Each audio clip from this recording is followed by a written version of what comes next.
Good afternoon, everyone. Aaron Stewart, owner of The Educated Dog. This video today is about the pictures I just posted of the two pit bull mixes. This is gonna be crazy. So originally, her reason for hiring me was that her niece had moved in with her. I think her niece is 21, 22, somewhere's in there. And whenever her niece would come downstairs, she would put her two pit bull mixes in their kennels, which are right at the bottom of the stairs, because the dogs would just go crazy when her niece would come downstairs. I mean, they would just go off. So I get there, and she opened up the door. The kennels are maybe 10, 11 feet from the door at the bottom of the stairs, and the two dogs just went off. I mean, they're like, hey, we're going to kill you, dude. So I'm just thinking, all right, so what am I going to do here? Can't work with them if I can't get my hands on them. So I thought, well, let's do this. I had her put one outside, leave one in the kennel. Then I would come back in, and it took me a while to get the first one, because what I have to do is I have to get them to stop barking and lunging at the front of the kennel before I obviously can open it up. And so it took a little while, and was finally able to get the first one out of his kennel. He stood in front of his owner and again started, going off.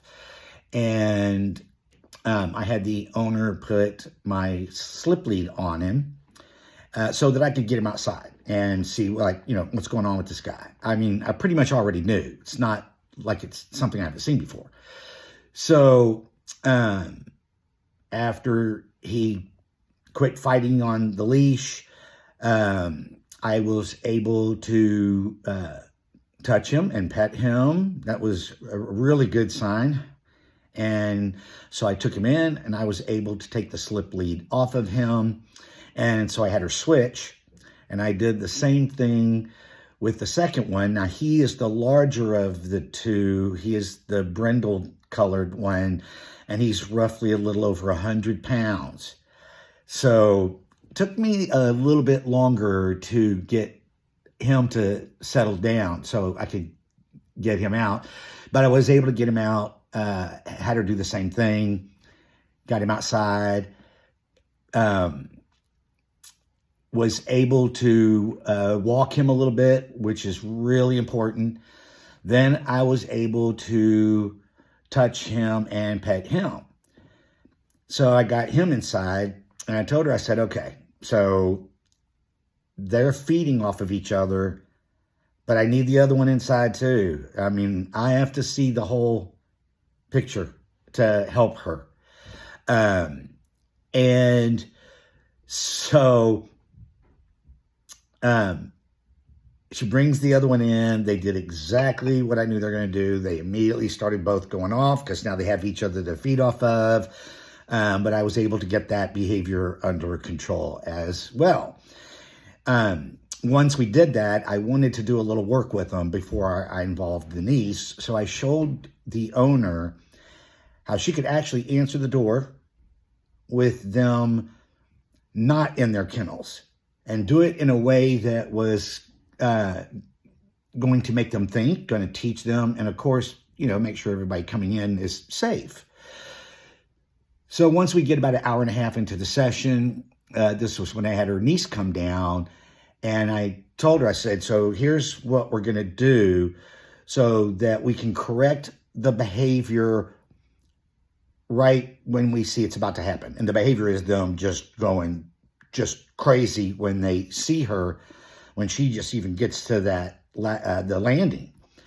And so her niece is coming down. We see the behavior start right when it's about to start. We were able to correct and stop the behavior. Her knees came down. She was very nervous. She's very stiff. And for good reason, for what she's been dealing with for a few months now. And so I, talked to her for a little bit, and I was able to get her to relax her body language. The dogs were doing nothing. Now, it's important that we move around to different parts of the house. So, I made sure we went into the kitchen, we went into the backyard, and the dogs just went with us. There was no bad reactions. And then we come in, and towards the end of the session, what I normally do, because I do such a long session, is I write out sheet information for the owner of what we did and what they're going to need to do over a period of time. And so, as you can see from the pictures, one of the dog is laying on the couch. That's something that I still may address with the client. And then the other one's just laying on the floor. So I knew what was going to happen. If the niece stood up and started to walk towards the kitchen with them being out of their kennels, so I'm getting her cheat information ready. I stopped and I told the owner again, I said, okay, so we're going to do the same thing we did with her coming down the landing so that they realize they can't do that behavior. Don't want to see it. So exactly what I thought was going to happen was what happened. We were able to stop it. Everything was fine. So the owner, if you just read her review in the previous picture, I think she was ecstatic. I know she was about how that went. I know she was. And here comes the crazy part. They had hired a dog trainer before me. This dog trainer came into their home, and she wouldn't even have both of the dogs in the home at the same time. So she never got a clear picture. What she did was she would have one dog in the home inside the kennel, had the niece standing in front of the kennel and kicking it repeatedly over and over and over, as the dog was barking to try to get the dog to stop barking. I'm pretty sure you all know how that went.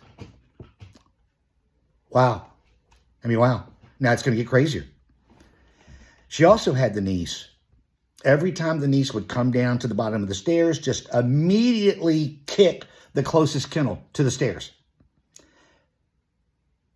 You have to understand the way that a dog would see that. I'm pretty sure I would take someone as a threat if every time a particular person walked up to me and just smacked me in the face. Now, there's no need for me to mention this trainer's name, their business. What I will say is she literally had the niece fighting with the dogs. Like fighting. Who does that in my line of work? Speaking of in my line of work, this is a trainer that should not be in my line of work. That is abuse all day long. So I'm going to tell you something. If you have a problem with your dog or dog's behavior, and someone in my line of work does something that you're like, that's not right, make them stop. Make them stop and make them leave. No one should be abusing your dogs.